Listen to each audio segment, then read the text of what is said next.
VS MS Excel లో మన time save చేసే 4 ట్రిక్స్ ఉన్నాయండి. వాటి గురించి ఇప్పుడు మనం క్లియర్ గా నేర్చుకుందాం.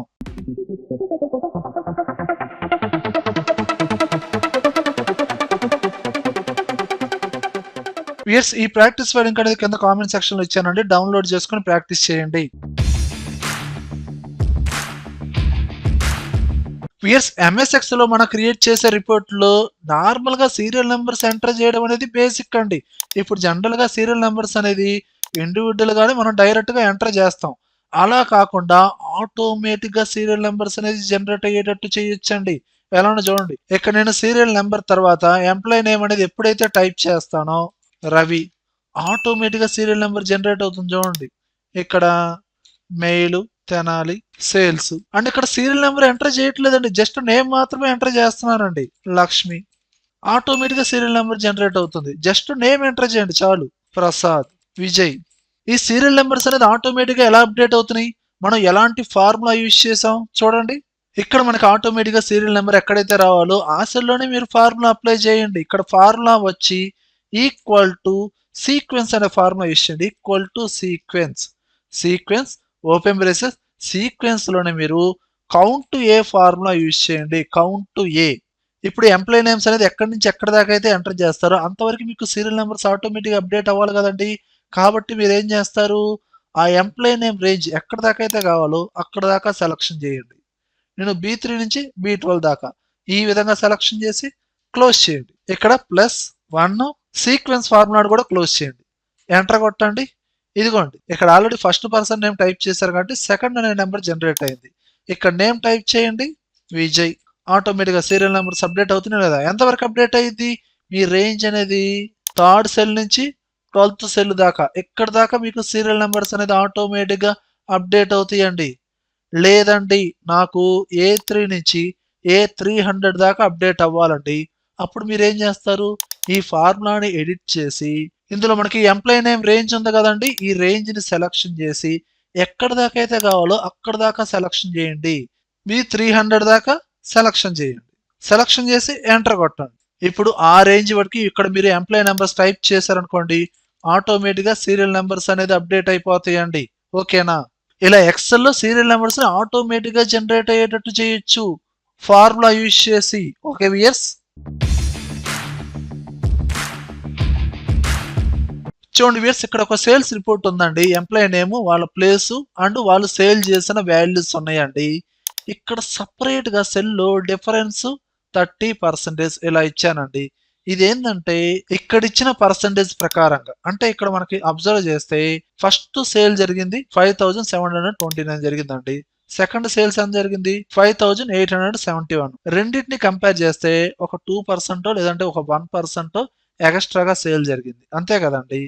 అలా కాకుండా ఇక్కడ ఇచ్చిన పర్సంటేజ్ని బేస్ చేసుకొని 30% కన్నా ఎక్కువగా డిఫరెన్స్ ఉందనుకోండి, అప్పుడు మీకు డేటా హైలైట్ అవ్వాలండి. ఇక్కడ మనకి డేటా ఎలా హైలైట్ చేయాలంటే ఇక్కడ ఇచ్చిన పర్సంటేజ్ ప్రకారంగా ప్రెజెంట్ సేల్స్ నెక్స్ట్ జరిగిన సేల్స్ ని కంపేర్ చేస్తే 30% కన్నా ఎక్కువ ఉందనుకోండి, అప్పుడు మీకు ఆ ఎంటైర్ రో అనేది హైలైట్ అవుతుందండి. అంటే 30% కన్నా ఎక్కువగా సేల్ జరిగిన పాజిటివ్ అయినా నెగిటివ్ అయినా అప్పుడు మీకు ఇక్కడ డేటా హైలైట్ అవ్వాలండి. ఇక్కడ చూడండి 6000 సేల్ జరిగింది, నెక్స్ట్ ఎంత జరిగింది 8000 జరిగింది. అంటే ఇక్కడ 30% కన్నా ఎక్కువగానే జరిగింది సేల్స్. అందువల్ల ఇక్కడ ఈ డేటా హైలైట్ అయింది. అలా ఇక్కడ 8200 సేల్ జరిగింది, దాని తర్వాత 5000 సేల్ జరిగింది. అంటే 30% తక్కువగా సేల్ జరిగింది. అలా ఓన్లీ 30% కాదండి, ఇక్కడ నేను 50% ఇస్తున్నానండి. 50% కన్నా ఎక్కువగా సేల్ జరిగింది ఇదేనండి, ఈ డేటానండి. అంటే 9000 జరిగింది, దాని తర్వాత 22,000 జరిగింది. అంటే డబుల్ జరిగిందండి. 50% కన్నా ఎక్కువగానే సేల్ జరిగింది కాబట్టి ఆ డేటా హైలైట్ అయింది. ఇలా ఎక్కడైతే 50% కన్నా ఎక్కువగా సేల్ జరిగిందో ఆ డేటా హైలైట్ అవుతుందండి. అంటే ఇలా కూడా ఎక్సెల్ లో డేటాని హైలైట్ చేయించండి. మరి దానికి ఎలాంటి ఫార్ములా యూజ్ చేసాం చూడండి. చూడండి, మీరు ఈ రిపోర్ట్ అనేది టైప్ చేసిన తర్వాత ఇక్కడ డిఫరెన్స్ అనేది 50% టైప్ చేస్తారు. ఎంతో కొంత 5% కావచ్చు, 20% కావచ్చు, ఆ డేటాని ఇక్కడ టైప్ చేస్తారు. ఇప్పుడు మీరు కండిషన్ అప్లై చేయాలంటే ఇక్కడున్న ఈ డేటా మొత్తాన్ని సెలక్షన్ చేయండి. కంట్రోల్ A టైప్ చేయండి, మొత్తం సెలక్షన్ అయింది. హోమ్ ట్యాబ్ లో కండిషనల్ ఫార్మాటింగ్ లోకి వెళ్ళండి. New rule. ఇక్కడ రూల్ ఏంటంటే ఇక్కడ ఆప్షన్ వచ్చి use a formula to determine, ఈ ఆప్షన్ ని సెలక్షన్ చేయండి.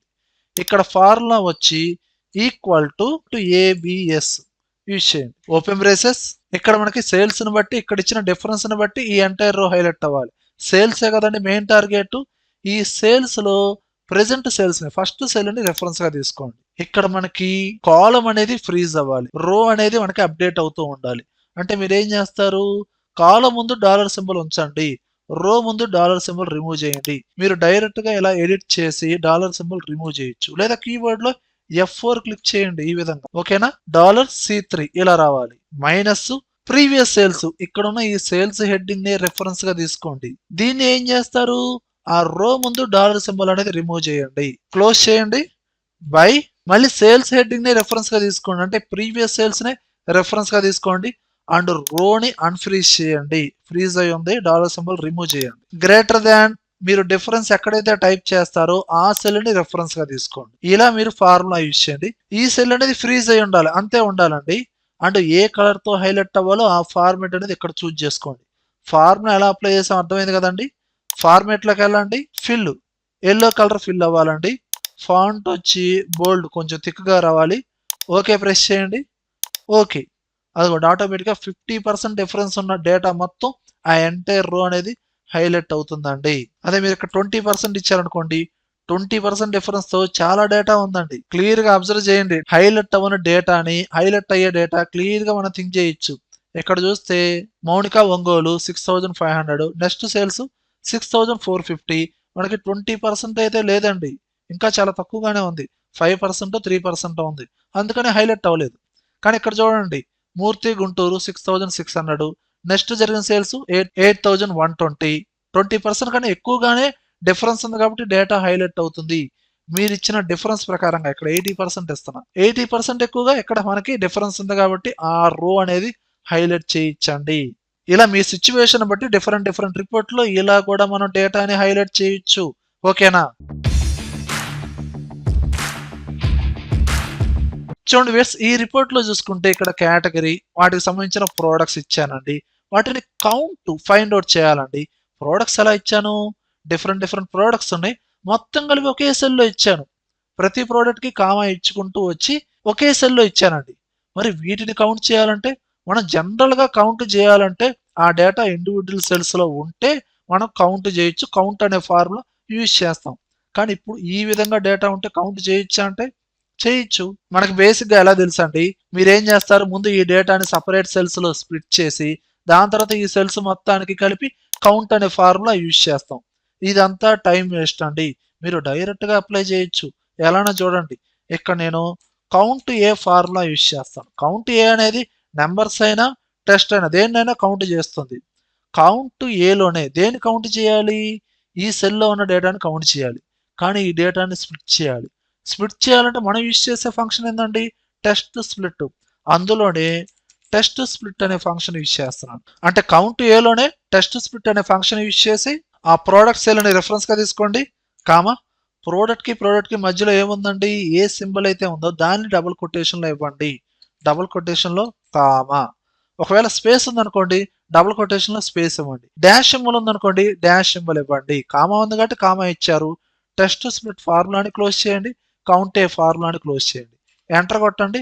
అదిగోండి కౌంట్, టోటల్ గా ప్రోడక్ట్స్ అనేది మనకి 7 ప్రోడక్ట్స్ ఉన్నాయి. అలా రిమైనింగ్ మనం ఫైండ్ అవుట్ చేయాల్సి డైరెక్ట్ గా ఫిల్ హ్యాండిల్ తో డ్రాగ్ చేయండి, ఆటోమేటిక్ గా కౌంట్ వచ్చేస్తుందండి.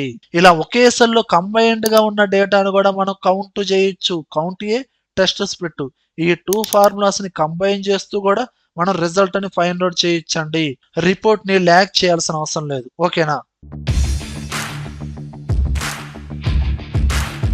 అండ్ నెక్స్ట్ చూడండి, ఇక్కడ మంత్లీ బడ్జెట్ అనేది ఎలా ప్లాన్ చేస్తాను అంటే, ఇక్కడ 50,000 శాలరీ అనేది 100% కి ఈక్వల్ అయ్యేటట్టుగా ఈ సెల్స్ లో టైప్ చేయాలండి. ఓకేనా, రెంట్ 15%, గ్రాసరీ 35%, అలా టోటల్ గా 80% అయిందండి. ఇంకా రిమైనింగ్ స్కిల్ డెవలప్ అయినా అదర్స్ అయినా 100% కి ఎగ్జాక్ట్ గా మ్యాచ్ అవ్వాలి. ఇది 100% కి మ్యాచ్ అవ్వకుండా నేను డైరెక్ట్ గా టైప్ చేస్తానండి. ఇక్కడ నేను 20%, ఇక్కడే 100% అయిపోయింది, మళ్ళీ ఇక్కడ 5% అన్నాను అనుకోండి, ఇదిగోండి ఎర్రర్ వచ్చేస్తుంది. అంటే ఆ సెల్స్ లో డేటా తీసుకోవటం లేదు. అంటే మీరు సెలెక్ట్ చేసిన సెల్స్ సమ్ అనేది టోటల్ గా 100% తీసుకునిద్దండి. 100% కన్నా ఎక్కువగా మీరు టైప్ చేసినా తీసుకోదండి. అలా కూడా మన కండిషన్స్ అప్లై చేయొచ్చు. ఎలానో చూడండి, ఇక్కడ మీకు ఏ సెల్స్ లో అయితే 100% మ్యాచ్ అవ్వాలో ఆ సెల్స్ మొత్తాన్ని సెలక్షన్ చేయండి. సెలక్షన్ చేసి డేటా ట్యాబ్ లోకి వెళ్ళండి. Data validation. ఇక్కడ సెట్టింగ్స్ లో ఎలో ఎనీ వాల్యూ కాకుండా కస్టమ్ లో పెట్టుకోండి. ఇక్కడ మనం సపరేట్ గా ఒక కస్టమ్ ఫార్ములా యూజ్ చేయాలి. ఈ సెల్స్ మొత్తం 100% తో మ్యాచ్ అవ్వాలి కాబట్టి ఇక్కడ ఫార్ములా ఏంటంటే equal to some open braces ఈ సెల్స్ రేంజ్ మొత్తాన్ని సెలక్షన్ చేయండి. ఓకేనా, క్లోజ్ చేయండి. ఈ రేంజ్ ని ఫ్రీజ్ చేయండి సెలక్షన్ చేసి కీబోర్డ్ లో F4 less than equal to 1 అంటే 100% అనేది 1 కదండి 1 ఈ విధంగా ఇవ్వండి. ఈ సెల్స్ మొత్తం మీకు కంప్లీట్ గా 100% మాత్రమే సమ్ రావాలి. ఎక్కువ ఇస్తే ఎర్రర్ వచ్చేసారు. ఆ ఎర్రర్ ఏది రావాలో ఇక్కడ ఎర్రర్ అలర్ట్ ఇందులో పెట్టుకోండి. ఎర్రర్ మెసేజ్ ఏది రావాలి, your value need add up to 100% and title కూడా ఇచ్చుకోవచ్చు టోటల్ 100%. ఇలా ఇలా ఎర్రర్ మెసేజ్ సెట్టింగ్ ఫార్ములా ఎలా యూజ్ చేసాం చూసారు కదండి. ఓకే ప్రెస్ చేయండి. ఇప్పుడు ఈ సెల్స్ లో ఓన్లీ 100% మాత్రం ఈక్వల్ అవ్వాలి. ఈ మొత్తాన్ని కలిపి ఇక్కడ నేను సమ్ ఫార్ములా అప్లై చేశానండి. ఓకేనా, అంటే ఈ సెల్స్ ని సెలక్షన్ చేసి పర్సంటేజ్ రూపంలో రావాలి కాబట్టి హోమ్ ట్యాబ్ లోకి వెళ్ళి ఇక్కడ ఫార్మేట్ అనేది పర్సంటేజ్ లో పెట్టుకున్నానండి. ఇప్పుడు నేను చూడండి ఇక్కడ టైప్ చేసే డేటా రెంట్ ఒక 20%, అలానే గ్రాసరీ 50% ఇచ్చాను. ఇంకా రిమైనింగ్ 30 కదండి ఉంది. ఇప్పుడు నేను ఇక్కడ 20% ఇచ్చి ఇంకా రిమైనింగ్ మళ్ళీ 15 ఇచ్చాను అనుకోండి, అప్పుడు 100 దాటిపోతుందండి, తీసుకోదండి. ఓకేనా, అంటే రిమైనింగ్ సెల్స్ లో టైప్ చేసే డేటా 10% మాత్రమే ఉండాలి. ఎలా అంటే సేవింగ్ ఒక 5%, ఇంకా 5% ఉంది, 3% ఇక్కడ స్కిల్ డెవలప్మెంట్ 1 అండ్ అదర్ 1. ఇలా మీరు ఈ సెల్స్ లో టైప్ చేసే డేటా 100% కి ఈక్వల్ అయ్యేటట్టుగా కండిషన్ అప్లై చేసుకోవచ్చు. ఇలా మీ సిచ్యువేషన్ బట్టి డిఫరెంట్ రిపోర్ట్లు ఇలా డేటా వ్యాలిడేషన్ ఆప్షన్ యూజ్ చేసి కండిషన్స్ అప్లై చేసుకోవచ్చు అండి. ఓకేనా వ్యూయర్స్, ఈ వీడియోలో కంటెంట్ ఉంటేనే లైక్ చేయండి. అలానే కంప్యూటర్స్ అడ్డా ఛానల్ సబ్స్క్రైబ్ చేసుకోకపోతే వెంటనే సబ్స్క్రైబ్ చేయండి. పక్కనే ఉన్న బెల్ ఐకాన్ని ప్రెస్ చేయండి. Thank you very much.